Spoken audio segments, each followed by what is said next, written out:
Good morning and warm welcome to everyone present. We begin this gathering with Tamil Thai Vaalthu.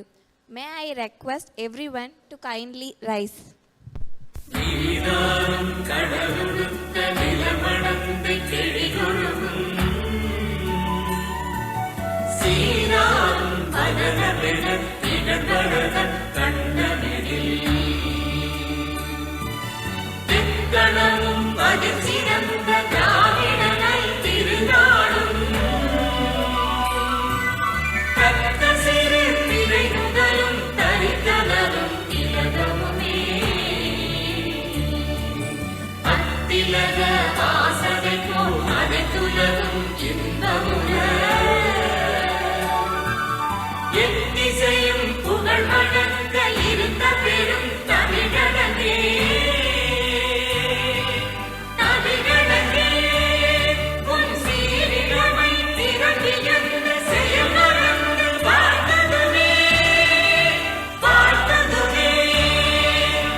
Respected Honorable Chairman, Medical Director, Dean, distinguished scientists, faculty members, researchers, students, and honored guests. It is a privilege to welcome you to the 6th World Microbiome Day Annual Lecture 2026. To formally welcome the gathering, I invite Dr. S. Mohanraj, scientist, KMCH Research Foundation, to deliver the welcome address. அனைவருக்கும் காலை வணக்கம். கற்றது கைமண்ணளவு, கல்லாதது உலகளவு. What we have learned is only a handful. What remains to be learned is as vast as a world. This is beautiful quote reminds us that science is endless to learning the discovery and the experience. Good morning everyone. It gives me immense pleasure to welcome you for the 6th World Microbiome Day celebration organized by KMCH Research Foundation. Microbiome research has become one of the most exciting and rapidly growing area in biomedical sciences. Today, we know that trillions of microorganisms living in and on our body play a vital role in maintaining our health. They influences our metabolism, immunity, digestion, mental health, and also the development of metabolic diseases and even chronic conditions. World Microbiome Day is celebrated every year to create awareness about the importance of the microbiome and to encourage the scientific research and collaboration in this fascinating field. I would like to extend a special welcome to our chairman, Dr. Nalaji Palaniswamy, our medical director, Dr. Murugan, our director of KMCH Research Foundation, Dr. Arulraj Ramakrishnan, and the director of KMCH IISER, Dr. Kalanidhi sir, and Vice Associate Dean, Dr. Sridhar sir.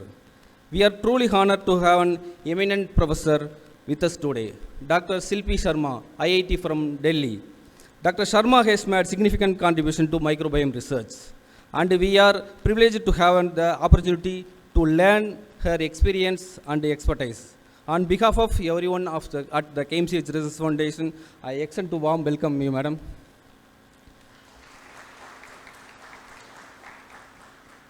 I also take this opportunity to warmly welcome to our respected dignitaries and Dr. NGP College of Faculties and students, clinicians and researchers who have joined us today. Your presence makes this event more meaningful and encourage scientific discussion and collaborations. I sincerely thank our chairman and management for their continuous encouragement for the support of research and academic activities. I hope today's session will inspire all today explore the remarkable world of the microbiome and its potential of transform the future of research. Once again, I extend the warm welcome to our distinguished guests and each one of you. I thank you and I wish you all wonderful, enriching World Microbiome Day celebration. Thank you. Thank you, sir. for your warm words of welcome.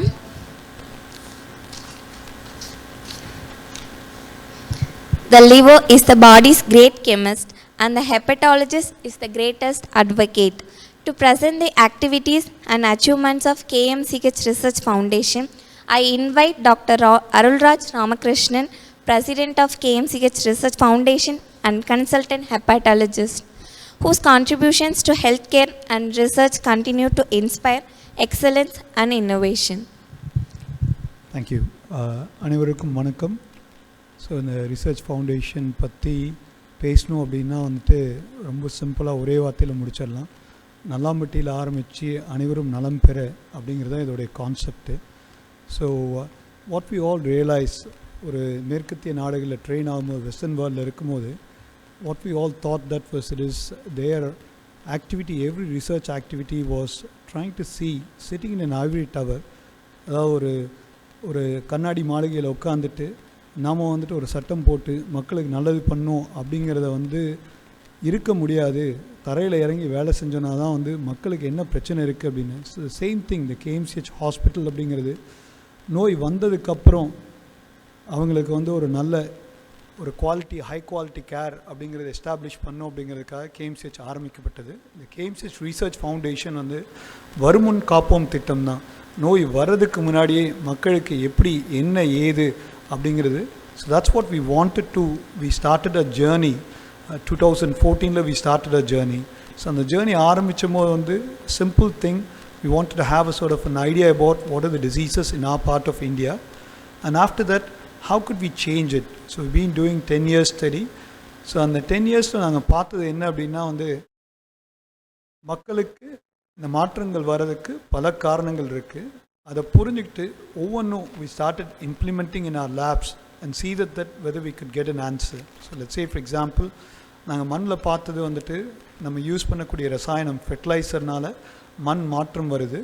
So we started looking at in our lab, did sort of work on that to see that if you were to give the same minerals to the rats and see that whether we could produce the same diseases.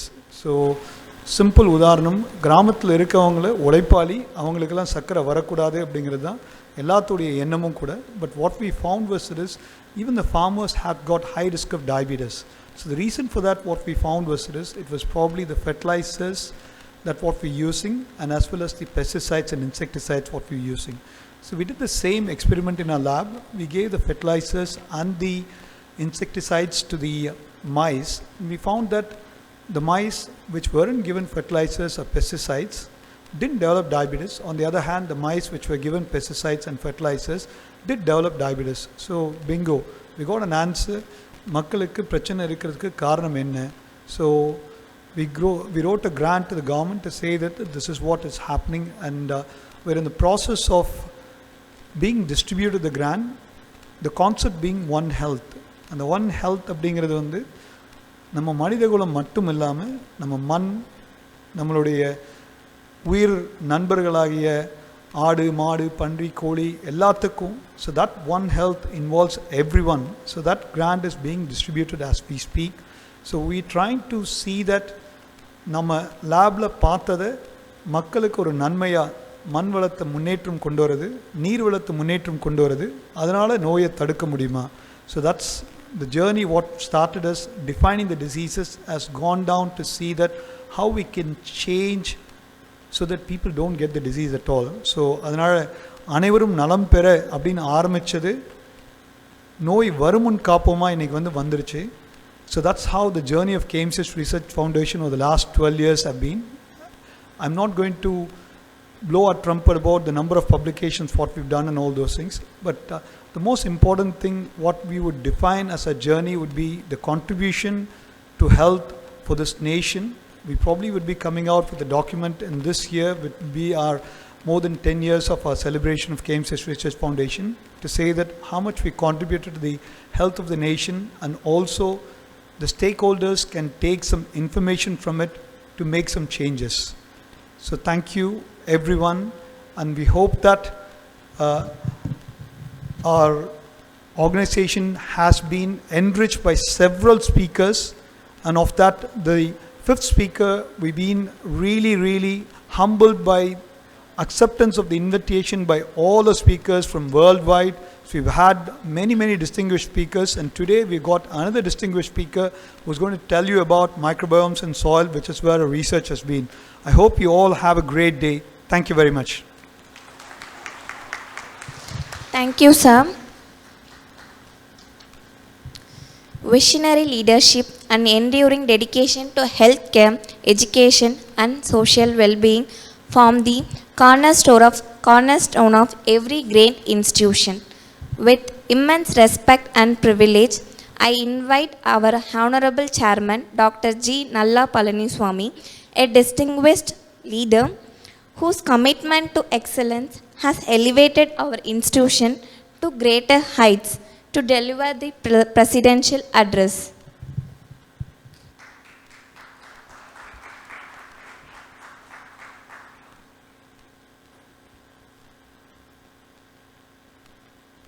Good morning to you all. Today, I know you are all from our colleges, and you may not know English or any other language other than Tamil. We combine the English and Tamil together. Anyway, எல்லாத்துக்கும் வணக்கங்கள். இன்னைக்கு 6th World Microbiome Day. For that, we have a very great personality from Delhi, IIT Delhi. She is here with us, and she is going to talk all about the microorganisms which benefits the human beings. You know, there are many microorganisms. It's not good to the mankind, but many organisms good to have it in with us, so that it helps us have a nice life in the planet Earth. That is what all about it. And microbiology, microorganisms are so many organisms in the air, in the water, and also in the soil. These organisms are very much needed for our life. Without that microorganism, we cannot live. That type of situation we are having it. And we are very proud that we have a good team of people who are in the KMCH Research Foundation. For this, our respected Professor Shilpi Sharma is here. I hope she will give us some information about what is the microbiology and what the organism is going to help, especially soil organization. I hear she is very much interested in soil organization. What are the soil organisms which are going to help you?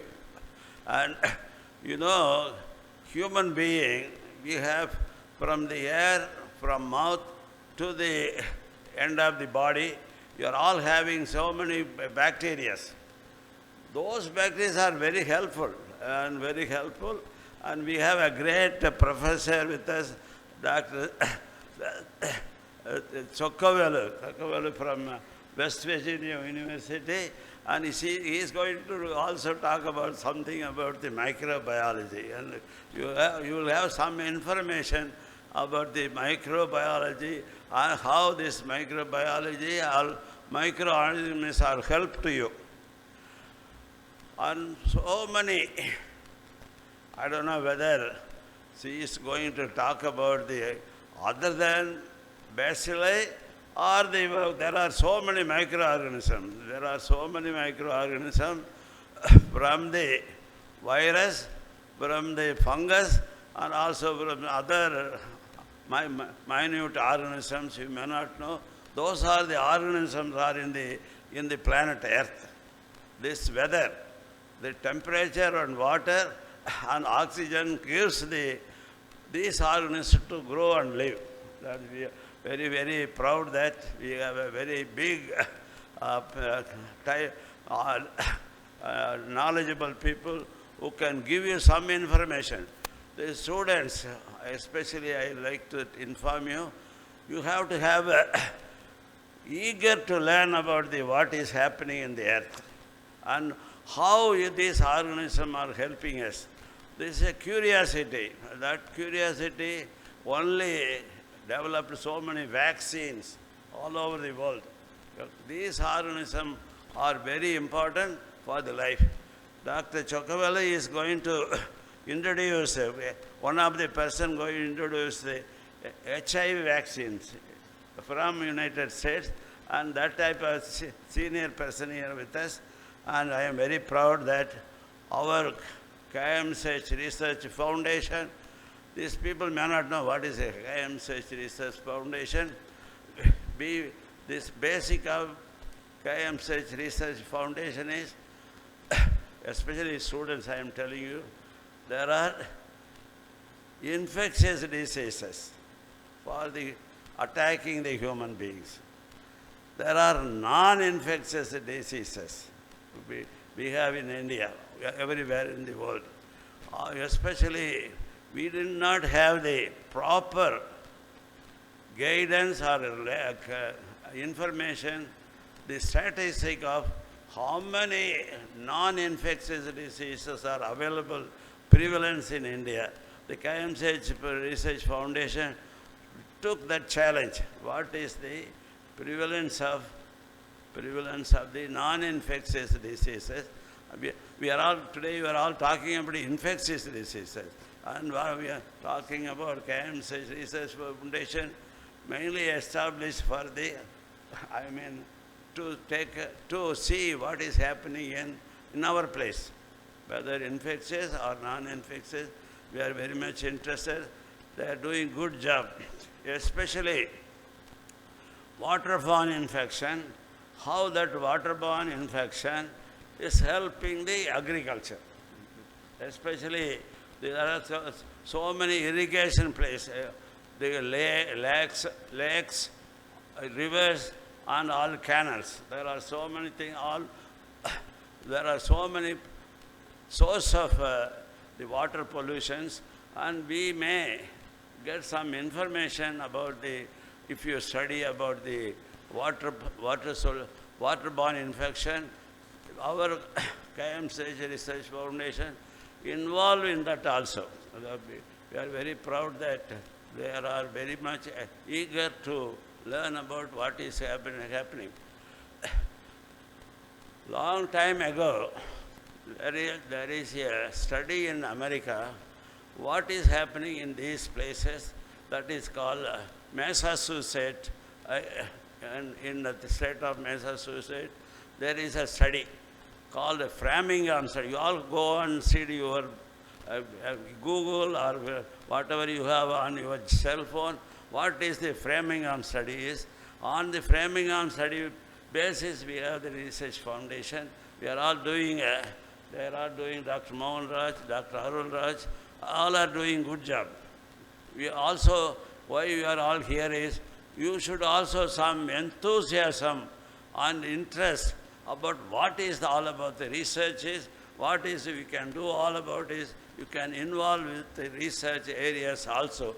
What is research is to find out new things. Whatever it is not there, you are going to find out new things. Whatever it is, even they talk about the soil, you can talk about the air, you can whatever it is, even human beings. That is, whatever it is, if it is not there, it is not found, you can have a curiosity to learn about what is happening in your studies. And you should know some kind of curiosity. The curiosity only, you become a scientist. And you all have to be in that type of situation. Madam, we have tons of PhDs. In India, there are tons of PhDs. Your higher education always says, how many PhDs in your college? What does that mean about the PhDs? I do not know, madam. Only degrees now. I am all talking about the PhDs are only not research oriented. They become degrees, madam. When you are in Delhi, talk about what you can do about, you should be really research persons, research-oriented person. It's not a degree-oriented PhD, madam. I am very proud that for this, our Professor Shilpi Sharma is here, and he is going to talk about it. And now I request, before madam, I will ask Dr. Chokkavellu to talk about why, then your speech, madam. Okay. Dr. Chokkavellu. Okay. All right, madam. Thank you, sir. It is now privileged to felicitate our distinguished guest speaker, Professor Shilpi Sharma, as a token of our respect and appreciation. May I request our Honorable Chairman, sir, to kindly felicitate Professor Sharma with a shawl and memento.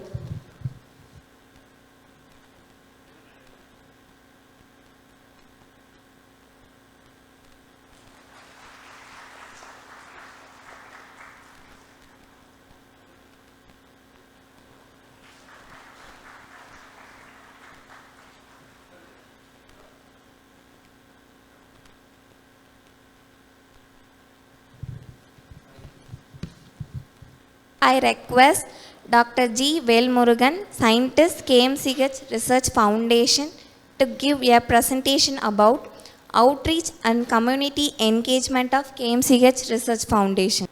Good morning, all.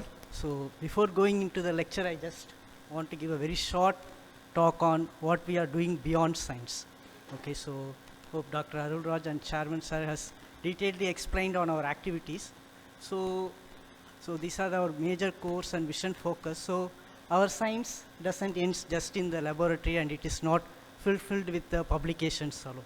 So this is a statement by a famous science communicator called Sagan. So we live in a society exclusively dependent on science and technology, in which hardly a few knows anything about science and technology. Even in our everyday life, so many things we have started utilizing. It is not science and technology is beyond our reach. But how these are happening, it's not reaches everyone. Just like every day we see a lot of political news or other developments and things. But how these are being developed, there is a lag. And we have took this mission, so we are committed on bridging this gap between science and society by communicating research in accessible language, engaging communities, nurturing scientific curiosity, and translating evidence into meaningful action for public benefit. So these are some of our activities. So we communicate this in our studies have been communicated for the public in news and print media. So these are some of our publication newses, and we are proud to say one of our recent study has been appeared as a news article in the famous Science magazine in the issue of April 2026. And also some of our studies on pesticide and gut microbiota has been incorporated in the UN FAO policy documents. So community engagement, as explained by everyone, our studies started from the communities. We go to the fields, we interact with the people, and today in all these three places where we are doing epidemiological studies, it's like relationships to us. We have become part of these villages. We know everyone there. We are, I would say, it has become very bonding for us. So these are the three villages, and we go as a big team of people. We do all these health screening and activities. And also we have did a large-scale study all over Tamil Nadu also in 2020, where we have engaged with nearly 61 villages all over Tamil Nadu among 0.1 million people. So this is a study funded by ICMR, led by Dr. Thomas Alexander and Mohan Raj. So I'm proud to say, as part of this study, we saved a few lives. Okay, people came for screening, and we have advised you are at risk. And in some cases, they ignored our advice, but in the next few days or few months, they have developed cardiac problems. So we are proud to say, beyond publishing in Lancet Regional Health, we have saved a few lives. So, and also we are in a mission of creating awareness programs also. So now ICMR has, Dr. Mohan Raj has a grant on studying the prevalence of fatty liver among children. So it is not stopped with just the screening and programs. We create awareness, we go to the schools, we interact with the parents, and the children, and we provide what is a fatty liver, what kind of lifestyle modifications are needed, what would be the future, because the results are alarming. We are seeing a huge prevalence of these things, and also obviously we work on microbiome. So as Chairman said, not all the microbes are bad. So we spreading on these messages. We have also created a video on microbiome in Tamil, which is in YouTube, and over the last few years it has reached nearly 10,000 students in this. And also in collaboration with IIT Madras, we are involved in enhancing the water literacy. We are part of an NPTEL course jointly conducted by IIT Madras and Tel Aviv University. So far we have trained nearly 12,000 students all over the country, and every student will collect data also. And also I am proud to say here, Dr. NGP College is the topmost institution by contributing to this. So we have nearly 800 students from Dr. NGP College, and you can see, so this is made up open data source. So there is a dashboard called People's Water Data. So all the water quality data is made freely available. And as a continuation of this, we have some real-time sensors implemented in the field, and we are now have a joint project with IIT Madras, which we are waiting for funds, where we will have all the data available, and people will have in the mobile, they can see the water and soil quality data, and some decision-making tools will be made. So this is the plan. I'm not going into details of this. So we will have a lab also in Alambati village, which will be the native home of Chairman. Thank you, Chairman, for this.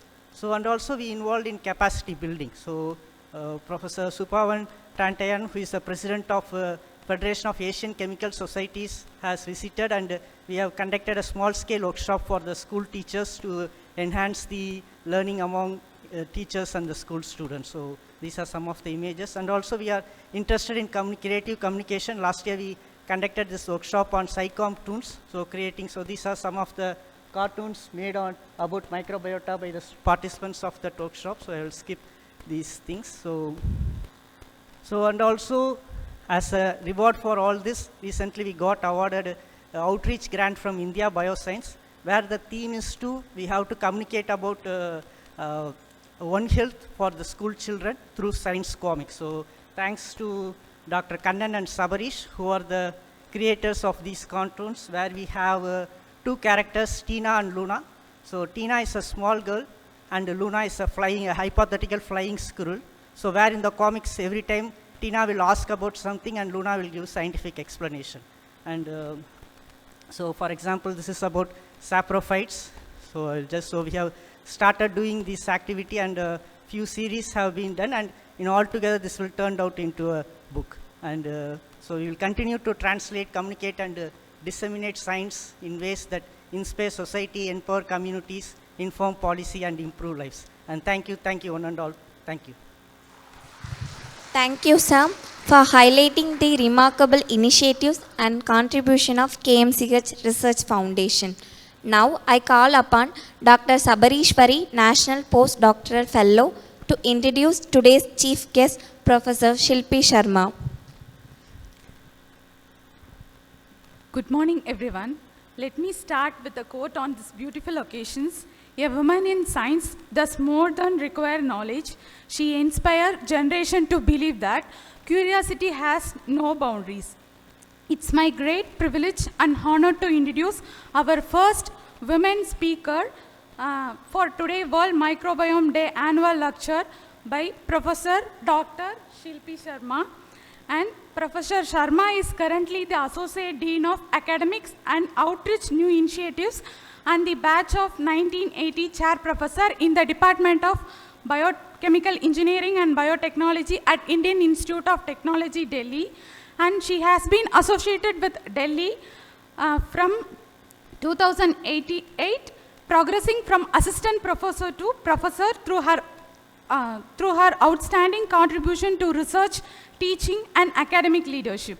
She earned her BSc Hons and MSc Botany from Banaras Hindu University, where she graduated with multiple gold medals and university distinctions.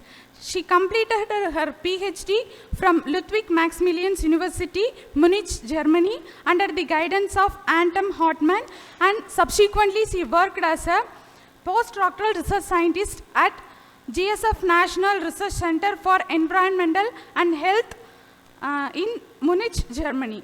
Professor Sharma is internationally recognized for pioneering research on microbial ecology, plant microbiome interactions, rhizosphere microbiology, climate resilient agriculture, and One Health approaches.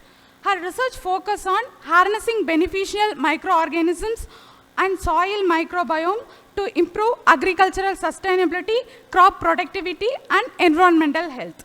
Her excellence has been recognized through numerous prestigious awards and honors, including Tata Transformation Prize in Food Security and Professor B.N. Jory Award from Microbial Diversity and Women Scientist Medal of Indian Society and the Women Impact Leadership Award from IIT Delhi and the Young Scientist Award from the Asian PGPR Society, as well as the award from the Environmentalist Association of India and the Association of Microbiologists of India. She has recently been elected as a Fellow of Indian National Science Academy and the Fellow of National Academy of Science, India. So reflecting her significant contributions to science and the society, passionate about teaching and research, she has been authored more than 120 research publications with holding patents and has successfully contributed to technology transfer. Beyond her research accomplishments, Professor Sharma actively serves as a scientific community through various national and international professional society and editorial boards. She has been mentored numerous students, researchers, and has been long-lasting contribution to advanced microbiome science in India and globally. Today, she will deliver on the lecture entitled The Microbiome Revolution Towards Sustainable Agriculture on One Health. Please join us in this extending and warm welcome to Professor Dr. Shilpi Sharma. Vanakkam KMCH. I have to admit that's the only Tamil word that I know. Thank you all so very much. Thanks, Sabarish, for this nice introduction. Believe me or not, I'm really nervous today. There are two reasons actually. Number one being the stalwarts that have actually been speakers before me in the last 5 years. And the second reason is because I'm talking to healthcare specialists and I'm talking about One Health. So it's a great initiative talking about the microbiome, creating awareness about the microbiome, what is the might of the microbiome, and celebrating this on the World Microbiome Day, which was on the 27th of June. I have titled my talk as the Microbiome Revolution, and I will focus on sustainable agriculture, what is the role of the microbiome in sustainable agriculture, and the One Health. I come from the Department of Biochemical Engineering and Biotechnology, and I thought I'll briefly introduce you to the department, which is one of the first departments to have recognized the importance of bringing together engineers and biologists. And as of now, we have 4 programs in the department. One is the UG BTech program, the MTech program, MS Research, and PhD. The USP of the department, as I mentioned, is that we are equal number of faculties who are engineers and biologists, and we try to solve some of the real-life issues based on the engineering principles. Now, what I have been trying to do in the first decade of the formative years, I was trying to understand what are the different factors which affect the microbiome, which determine the composition of the microbiome. And the systems that I've been working on include, of course, the plant microbiome interactions, but I've also been working towards understanding the interaction between microbiomes and fabrics and the biological wastewater treatment system. So we're trying to understand or maybe predict the performance of a wastewater treatment system before it actually turns foul. And in the last few years, I have been trying to manipulate these ecosystems, the microbiome compositions, and engineer the microbiome for various ecosystem services, for various biotechnological applications, thereby trying to directly address some of these SDGs that you see listed here, but there are several others which are indirectly also being worked upon. This is how I've structured my talk. I'll first talk very briefly because I see there's so many students here. I'll try to I'll try to take you all through the basic definition of what microbiome is, just so that we are on the same page. And then I'll talk about something wherein we all will relate. We'll talk about the human microbiome, which is also called as the invisible organ.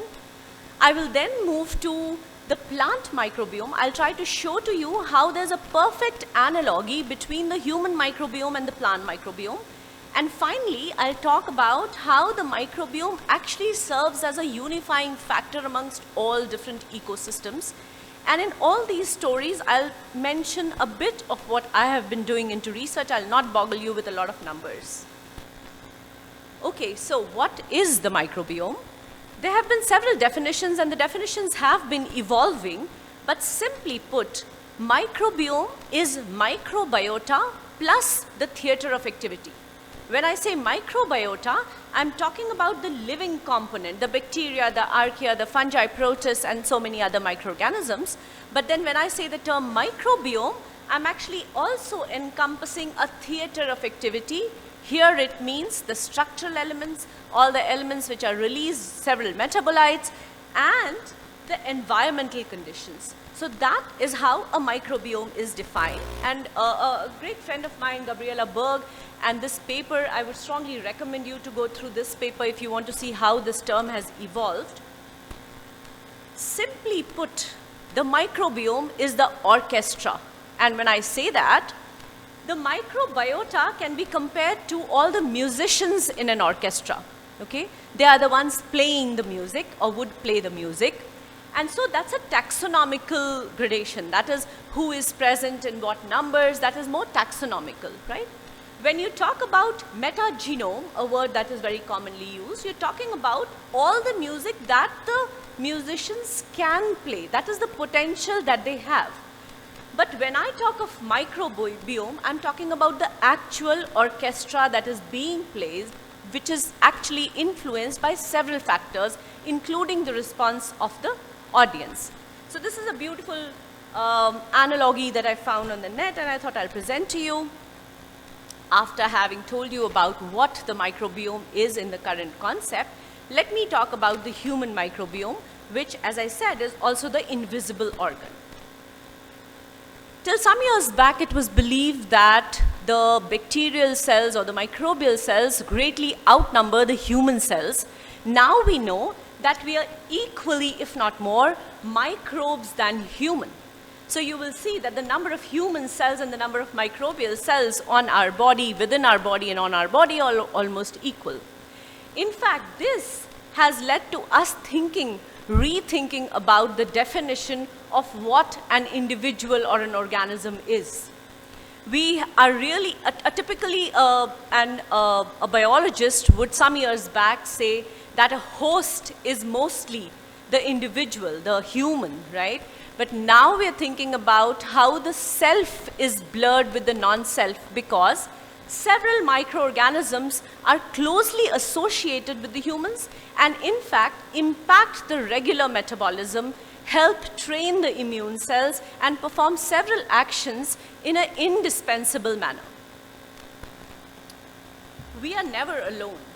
We actually the humans have a core blueprint, but then there is a lot of expansion of activity possible because of the hundreds of microbial genes that are associated with the human, the self.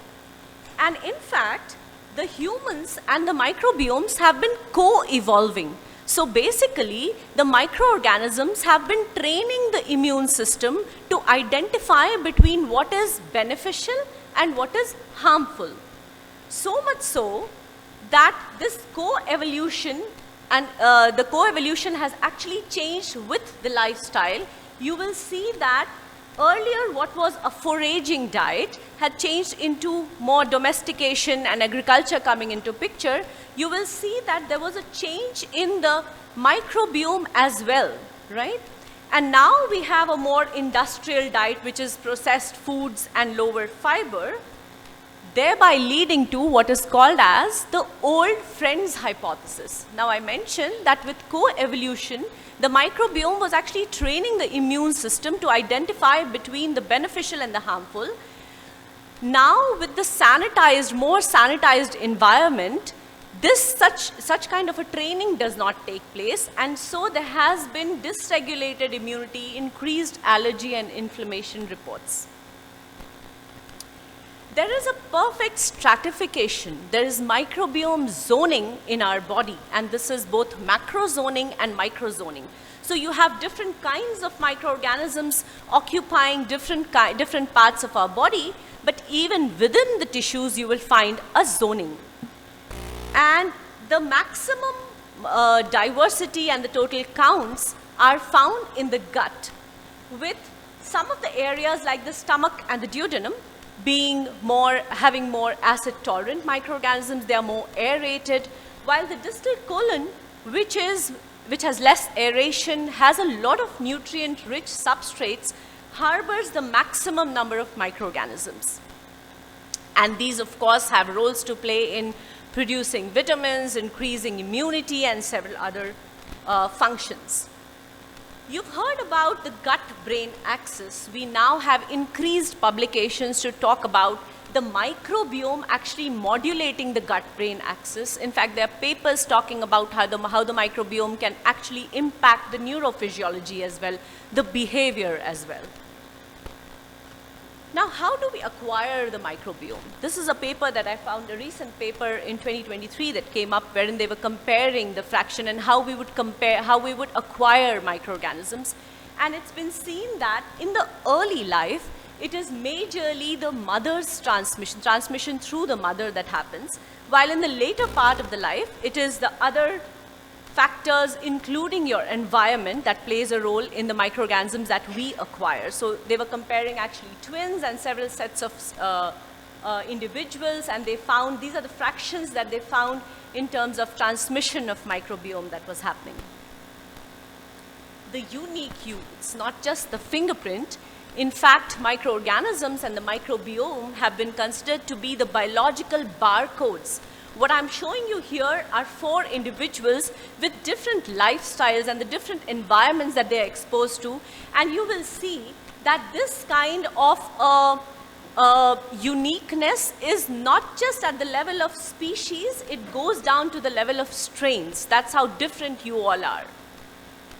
And I'm sure you've heard about this, you've heard about transmission through physical contact, so whether it is the phone, whether it is the elevator, the coffee pot, whenever you touch something, you're actually transmitting microorganisms. But some studies have also shown that the physical contact is not all that transmits microorganisms. So for example, this paper by Mithieux et al. In 2015 talked about we emitting microorganisms as you sit here, as we walk or as we move, up to a radius of approximately 90 centimeters. So now in this room, when you actually step out, you will be taking some mementos from your neighboring fellow people in the form of some bacteria or microorganisms. And these, called as the personal microbial cloud that we emit, are actually again signatures of individuals. So if I say they are unique for each individual, you can understand that they could have an application in forensic sciences as well. Now there's several areas in the forensics where the microbiomes have already been used. For example, studying the geolocation, what is the kind of substrate and the microbiome in the substrate that is present. You could have people localizing through the animal microbiome. There are several applications in forensics that have also been applied. There's a thumb rule. When there is a balanced microbiome, an individual is healthy. But there's something called as dysbiosis, and the microbiome misbehaves for several factors. There could be several supplements, there could be several environmental factors, which actually lead to a compromised diversity or dysbiosis. Now, dysbiosis has 3 markers. Number 1, loss of diversity. Number 2, loss of beneficial microorganisms. Number 3, increased proportion of harmful bacteria. So this is what is called as dysbiosis in any context, whether it is the human microbiome, the plant microbiome, or the environmental microbiome. If that is the case, the idea is to replenish the good bacteria, feed your bugs, okay? You and your microbiome are what you eat. Now, there have been several studies wherein there have been, microbiome have been used from the bench to the bedside, you will see there are several types of therapeutics, microbiome therapeutics, including the fecal microbiota transplantation, which involves transplantation of the fecal from the healthy individual to an unhealthy individual. Microbiome has also been used for diagnostics because I told you they're so unique to every individual. However, there are several challenges to application of microbiome research in clinical practice. Of course, the biological variability is one of the reasons, but there are also certain logistical constraints, so challenges associated with the practical implementation of microbiome profiling because of the variations that you have. There cannot be a universal method per se, and the limited confidence of most clinicians in dealing with microbiome science also prevents the clinical application of the research data. So what can we do to have this transition from research to clinical practice? While there are several reasons that have been, or several points that can be worked upon, I wish to mention that the trial design needs to involve a lot of stakeholders from different areas, and also the communication. We need to establish connections between clinicians and the microbiome scientists. Now talking a bit about what I have done in the area, and this was together with my colleagues from the Department of Textile and Fiber Engineering at IIT Delhi, Professor Deepti Gupta and Dr. Avinash Sharma from NCCS Pune. As medical care people, we all know that hospitals serve as breeding grounds for hospital-acquired infections. What we were interested in is how some of the soft surfaces like fabrics actually serve as vectors in transmitting diseases. Now there's a problem of transfer, the transfer of infection from healthcare workers to patients. There's also transfer between patients. You will see that there's transmission also to the visitor who's coming, and most of the work that has been done or was done when we started was with hard surfaces like bedside railings and several other surfaces. What we found was there were a number of papers indicating how important the fabric is in these transmissions. What we knew when we started was that textiles do act as good substrates for adhesion, growth, and transmission of microorganisms. The interaction between the fabrics and the pathogens increase the risk of HAIs or nosocomial infections. The uniform of healthcare workers actually served as fomites for transmission of antimicrobial resistance. Several kinds of multi-drug resistant bacteria and fungi were found. And the environment between the bed sheets and the patients were actually conducive for bacterial proliferation and was linked to the nosocomial infection. Now the solution here that was propagated was that antimicrobial coatings can be used, which could be antibacterial, antifungal, antiviral. However, they have their own challenges like environmental pollution, like it would not differentiate between the actual good skin microbiome. And so, what we found missing was that there was a lack of understanding of bacterial adhesion on soft surfaces. More work was done on hard surfaces. And what are the factors which affect this adhesion? There were hardly any studies in the Indian hospitals and healthcare units. And I already told you that the environment really played an important role in such kind of a transmission. There were no studies using culture-independent methods. When I say culture-independent methods, less than 10% of microorganisms can be cultured. So most of the studies were based on culturing the microorganisms. And there was limited study on mapping the antimicrobial resistant bacteria present in such kind of a setting.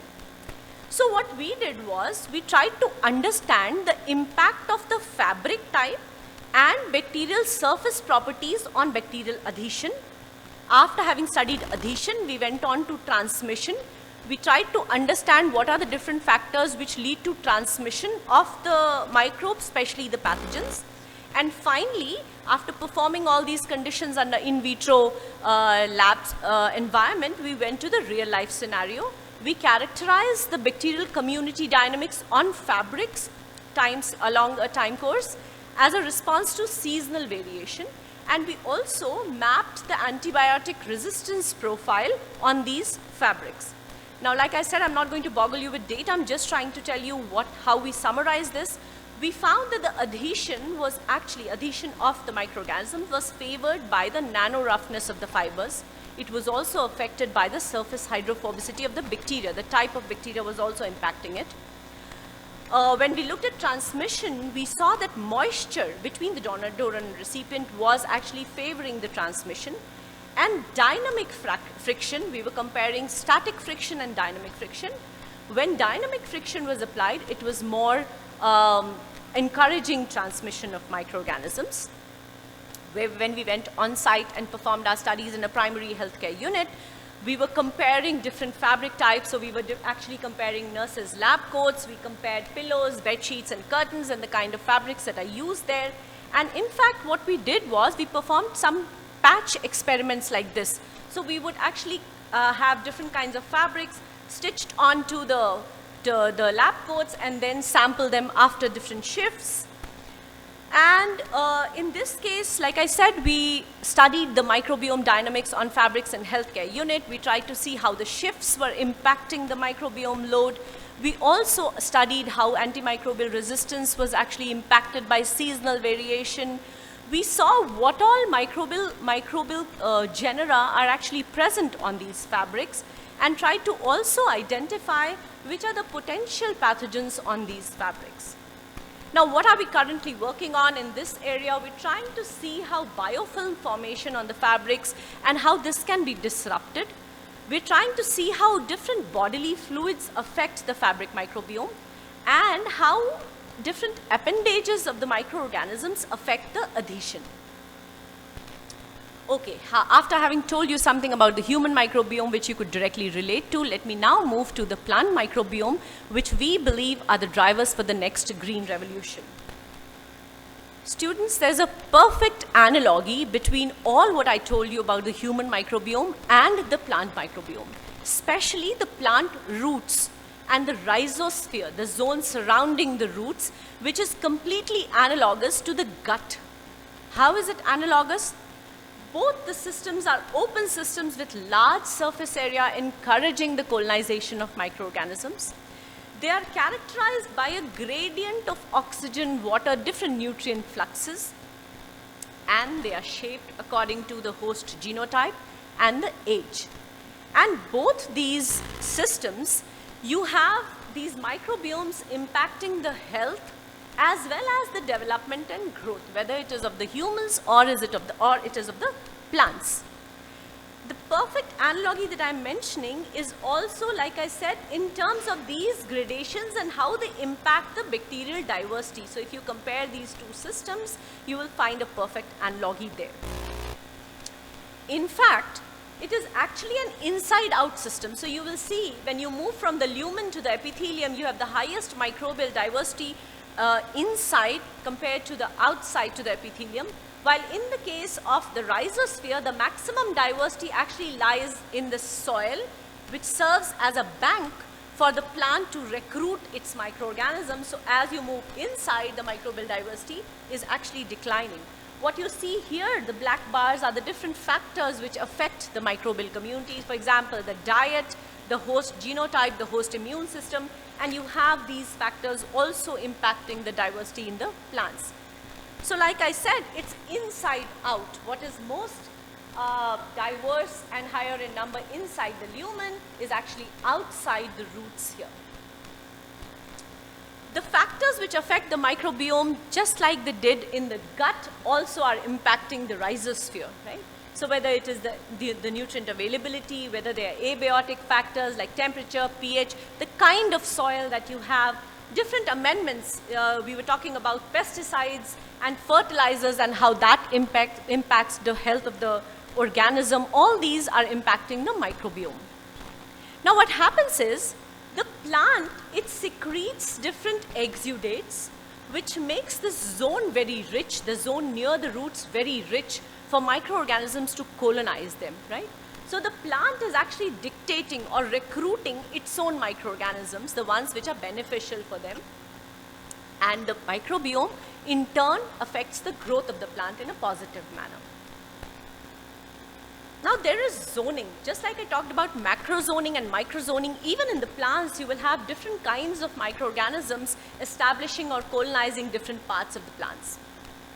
The maximum diversity, of course, is in the bulk soil, the soil which serves as a bank from which the plants recruit their microorganisms. This is followed by a very high diversity, and I'm talking about the fungal and the bacterial diversity in the rhizosphere zone, the zone around the roots. The differences in the zones is so much so that even if you have the same soil and you have two different plants grown in the same soil, because of something that I mentioned earlier, that is the root exudation, each plant will select a different community, whether it is below ground or above ground, right? So it is determined by the kind of exudation that the plant releases. Where do they come from? Just like in the case of human beings, you have a component, a small component which comes vertically from the seed. But there is a huge component which is the horizontal transmission which comes from the environment, whether it is the soil microbiota or the bioaerosols. Again, just like I talked about dysbiosis and in the animals, here also a good soil is categorized by a healthy microbiome which leads to better functioning, better nutrient turnover, while a bad soil would have low yield, it will have more pathogens in them, they will be less in stress resilience. So these are the features of a dysbiotic microbiome even in the case of plants. Now, because we have to replenish the dysbiotic microorganisms or dysbiotic ecosystems so that we have a good microbiome, there are several strategies that have been used in the plant microbiome management as well, starting from looking at the management practices. So we are trying to catalog different management practices and how that impacts the microbiome. Now we're looking at optimizing the practices for agroecosystem health. How can we actually manipulate the host? We know that the host genotype also impacts the microbiome. So can we really play around with this? Can we have improved cultivars wherein the plants itself select beneficial microorganisms? And these management strategies also revolve around the microorganisms. Like you saw the fecal microbiota transplant and the other therapeutics. For plants as well, you have different methods known by which we can actually replenish the good microbiome. And what you see here are the first and the second generation. All this is leading to precision management of the microbiome and the plant microbiome. We work somewhere between the second generation and the third generation, and I work with all these approaches, whether it is management, the plant host, or even the microbiome-based strategies. Now talking about what I do in the case of with respect to plant microbiome, we try to engineer the rhizosphere microbiome, especially for climate resilient agriculture. Now, the microbiome-based solutions that we try to design is in 4 different crops. I'm sorry for this formatting issue. So we work with some of the legumes. We also work with wheat and tomato. And the kind of stresses that we work with include abiotic stresses. So we work with temperature, we work with salinity and drought. We also work with some of the pathogens, bacterial and fungal pathogens, and try to mitigate them in the plant systems. What we do differently is all the studies, the conventional studies, look at supplementation of individual microorganisms. For example, some of you might have heard of rhizobia, which leads to legume nodulation, right? What we do is we strategically bring together strains to increase resilience, right? Instead of sending one soldier to mitigate or to counter an army, we try to design the armies and send them at war. And then we also work with the microbiomes in toto. Without really dissecting the individual organisms, we try to design robust strategies wherein we work with the microbiome in toto. And we try to look at this triangle together. So we look at the plant, the environmental conditions, and the microbiomes, all of which are interdependent. What have we done? We've also done some conventional studies wherein we generate really good culture banks of the beneficial microorganisms. We try to understand the mechanism of action. So if you see, this is what a typical farmer would use. We've designed consortia and combinations which have been even visible. Here you can see the kind of difference that we have resulted in. We've also started, like I said, bringing together strains. So we've designed consortia. We try to track them. Once you apply these consortia into the soil, one thing which has been very cumbersome is, can you really track them? When do you want to give a booster dose? So we've tried to do that as well under environmental conditions, real life conditions. We've tried to understand the mechanism of these synergism using metabolomic approaches. And we have also designed synthetic communities, and what I'm showing you here is a story wherein we were designing syncoms for mitigation of abiotic stresses. Then, like I said, we've also stepped up to working with the microbiomes in total, from synthetic communities to using the microbiomes. We are trying to map the country, several states that we have started off with in a very ambitious project by the ANRF and the DBT, wherein we are trying to see which soils are really suppressive to different pathogens, which have the inherent potential of being suppressive to different plant pathogens. And we have not just that, so this is when we are just surveilling, performing surveillance, we have tried to generate good microbiomes also. And the logic here is, if you expose a plant to a particular kind of stress for repeated cycles, what happens is the plant actually selects a microbiome which is tolerant to that particular stress. So this we have been doing for several generations, and we have been able to generate these good microbiomes. We have taken them to field, and what I'm showing you here is a farmer's field, something which was left barren. It was a saline field, and we took our strategies of using the microbiomes and converted them into actually arable land. Okay, so now, having told you about the human microbiome and the plant microbiome, what is it that brings them together? Microbiome has been considered as a unifying factor in One Health. Now, we've been hearing about what One Health is. Dr. Arul Raj was talking about it. The One Health is basically the philosophy wherein we consider the health of all components as one. So everything is interdependent, right? But what I'm showing you here is this triangle of One Health includes the animals, the humans, the environment, which includes the plant, and this is considered to be as One Health. We talked about the gut-brain axis. We are now talking about the soil-plant-human-gut microbiome axis. So these three ecosystems, or these three habitats, the human gut, the plant, and the soil, what you see here are different kinds of bacteria, what are listed here. We don't need to go into the details, but you see that there are differences, right? They are distinct ecosystems. Now, there are several microorganisms which are specialists, which you will find restricted to these different habitats, but there are also generalists. Generalists, by that I mean they are microorganisms which would be found in all these components. In fact, from the soil, the plant recruits the microorganism. These plants are ingested by the humans. So you see this direct link between the soil microbiome and the human health, right? So there's also a cross-kingdom microbiota which actually transfers or transmits between these different entities. This is actually called as a soil-plant-human microbiome axis, human gut microbiome axis. And this is where we stand. I know it's complex. This is where we stand when we talk about transmission of the microbiome. What I'm showing you here is the soil and plant, but you see there are several modes of transmission of this to the water habitats, to the wild animals, to basically humans and the air. And there are so many arrows that you see across all these components. What am I coming to? I'm coming to the unifying life, the microbiome in One Health. So now it's believed that it's actually the microbiome which is the common factor among all these entities. And there is a school of thought which thinks that instead of the three components that I showed you in the One Health, microbiome should also be involved or included as one of the components. What have we been doing in this aspect in the terms of One Health? We have been trying to perform surveillance of various human pathogens in the agroecosystems. We have actually been working towards developing strategies for minimizing the human pathogen load in the rhizosphere. This is this zone surrounding the roots, and subsequently we want to minimize its transmission to the edible parts, which then are ingested by the humans.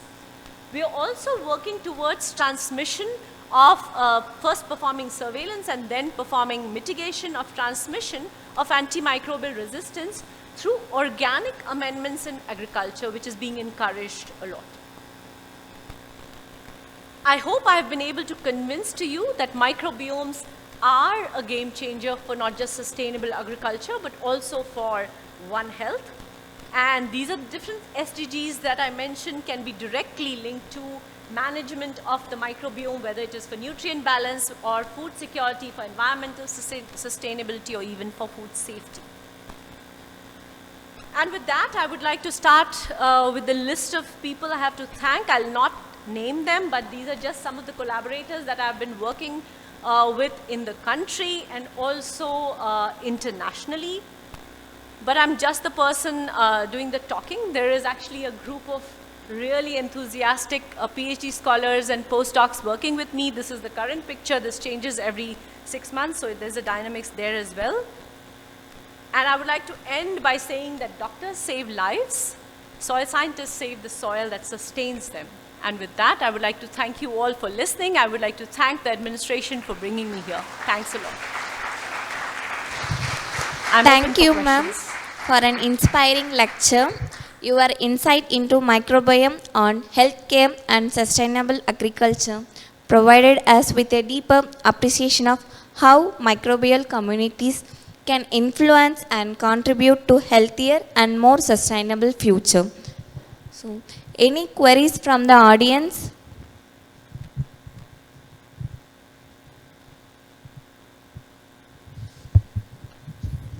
Yeah, that was a very good talk, Dr. Sharma.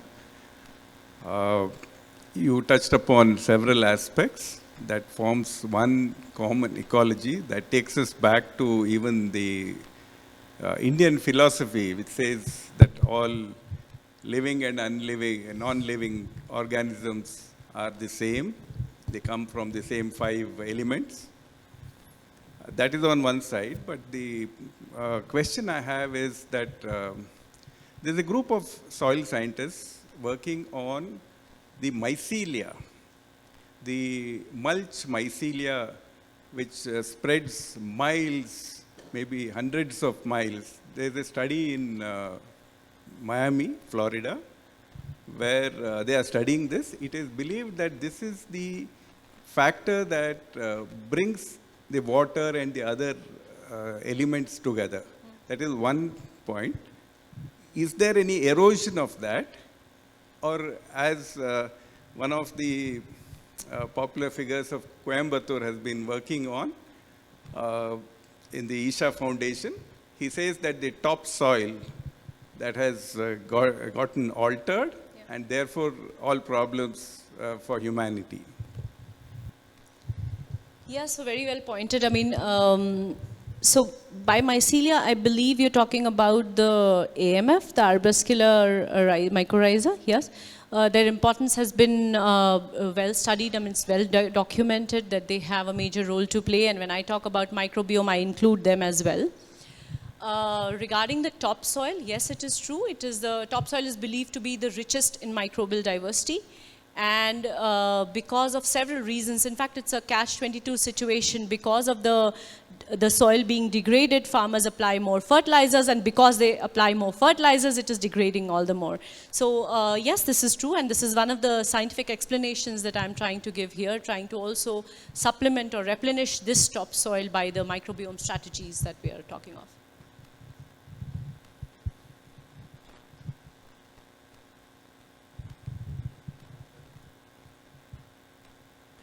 I think it was all clear to all the students.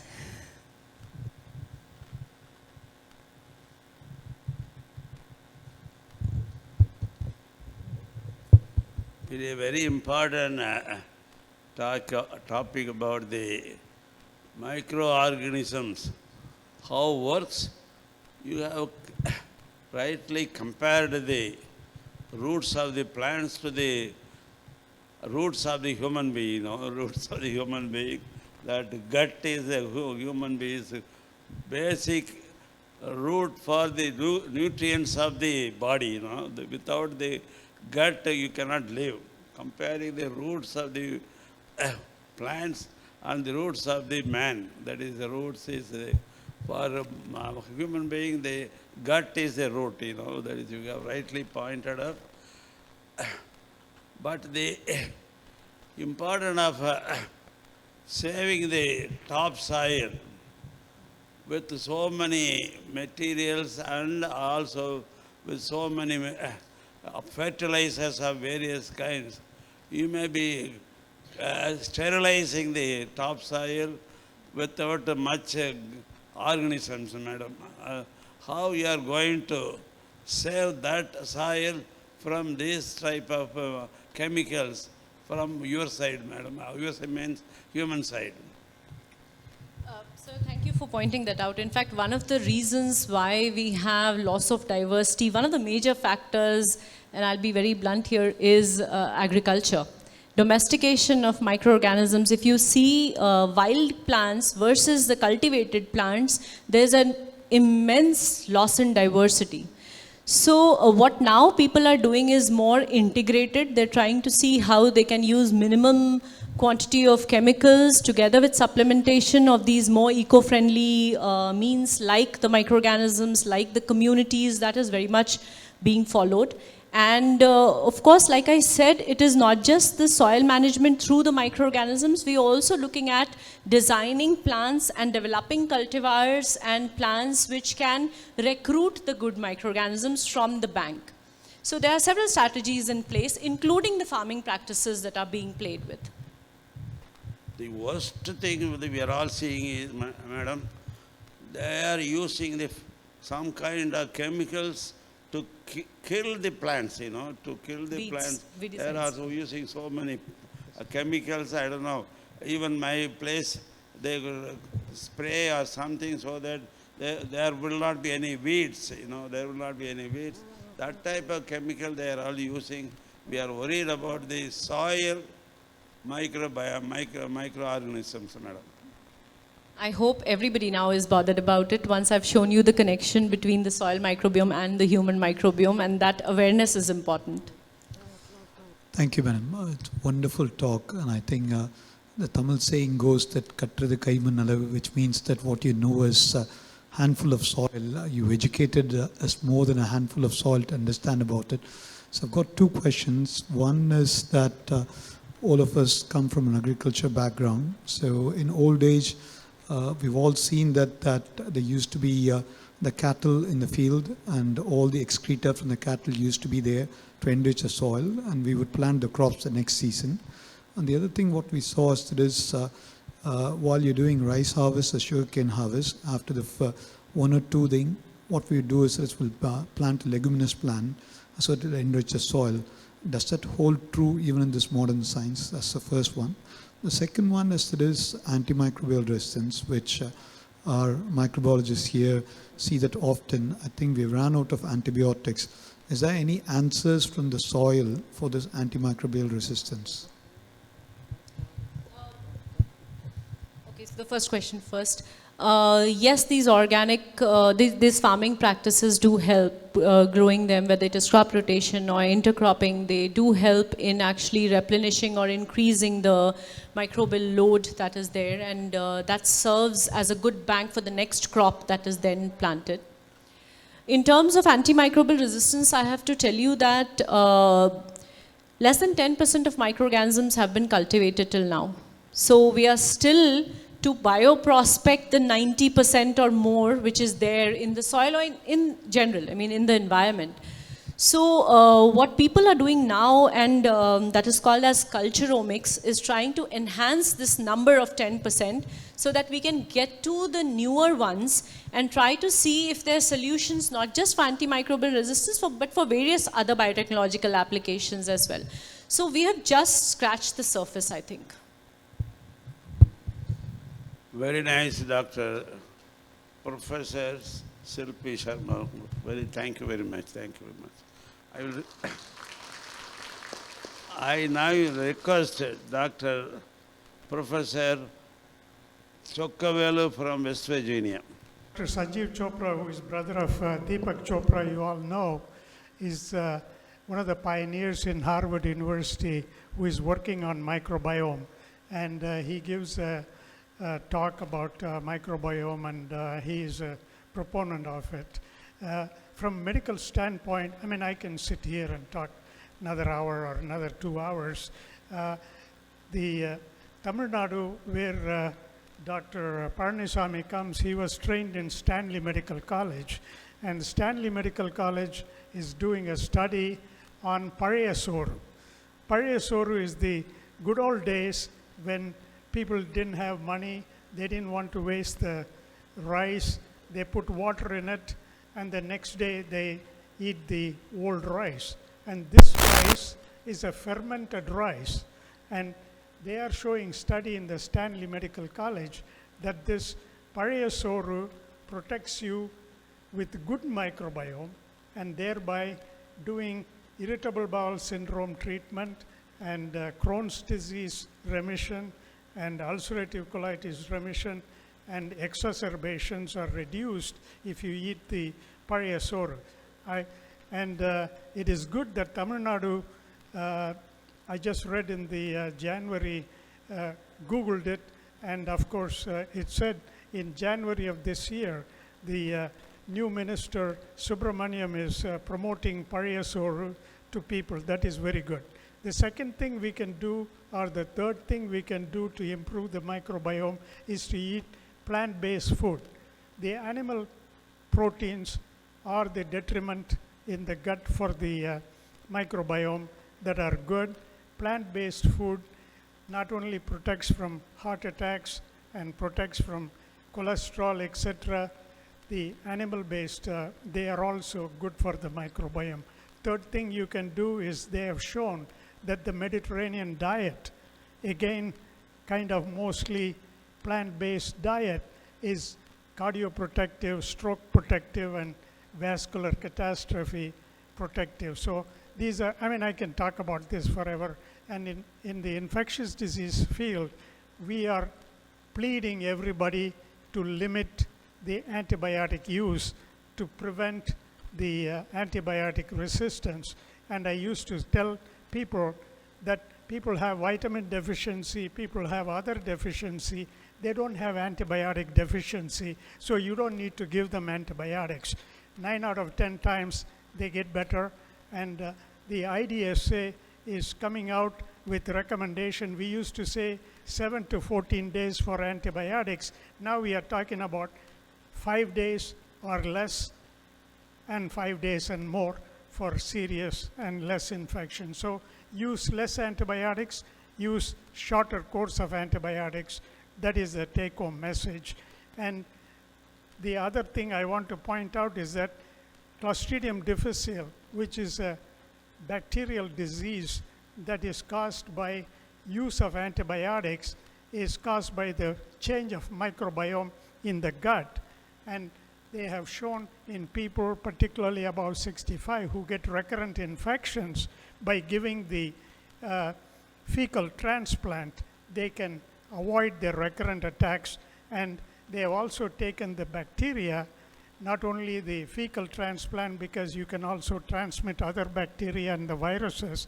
They have taken few microbiota and made them as a pill, and they are giving it for people who are getting recurrent C. difficile.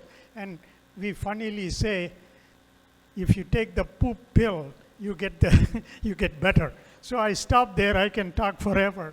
Thank you for giving me the opportunity to talk. Thank you, Dr. Palaniswamy. Thank you, sir. Every successful event is the result of collective effort and support. To propose the vote of thanks, I invite Dr. G. Velmurugan, scientist, KMCH Research Foundation.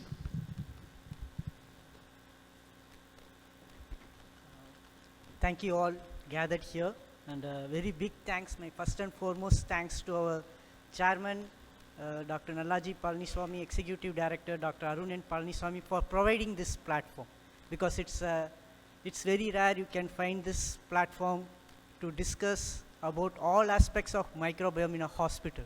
So first and foremost, a big thanks for that, and we promise that we will continue this culture, and we will create more things. And next, obviously, I thank the speaker, Professor Shilpi Sharma, just by a single email. She warmly accepted our invitation, and it's been a big honor. And also the way talk was delivered, right from the basics to the implementation, it created a lot of inspirations and new learning for everyone. Hope students has gained a big knowledge today. So big thanks to the Dr. NGP Arts and Science College, from principal, department HODs and the students for actively participating in today's event. And also this is the first time we have live streamed the Microbiome Day lecture. So through YouTube Live also we had around 500 participants from different colleges all over the Tamil Nadu who has been listened to this lecture, and we are happy because our major aim is to disseminate the knowledge. So that's, I say, that's the fundamental right of a human being. So because we all grown up by getting knowledge from different people. So it's our duty to give it back. So that's the thing. So I also thank all the dignitaries here, and also a special thanks to Dr. Sokavelu for sharing his insights on microbiome from a medical perspective. Thank you, sir. I thank the Dean, Medical Director, Dr. Kalanidhi and Dr. Sridhar sir for joining this and gracing this event. And big thanks to Dr. Arulraj Ramakrishnan, Director of KMCH Research Foundation, who took all the efforts tirelessly to make this event sustainably continuing for years. And also I thank my colleague Dr. Mohan Raj for being a big supportive, and my research team. And I thank all the marketing team, photography support, and especially for this YouTube Live. Thank you one and all. Thank you. And last but not least, I thank the microbes which are present everywhere, which drives us. Because now studies shows even what we think, the way we speak, our aggression or our behavior are being guided by the microbes. So we thank the microbes also for this. Thank you all. Thank you. With this, we conclude today's program. May I request everyone to kindly rise for the national anthem. Janagana mana adhinayaka jaya hai, Bharat bhagya vidhata, Punjab Sindh Gujarat Maratha, Dravida Utkala Himachala Yamuna Ganga, Uchala Jaladhi Taranga, Tava Shubha Name Jage, Tava Shubha Ashish Mange, Gahe Tava Jaya Gatha, Janagana Mangala Dayaka Jaya He, Bharat Bhagya Vidhata, Jaya He, Jaya He, Jaya He, Jaya Jaya Jaya Jaya He.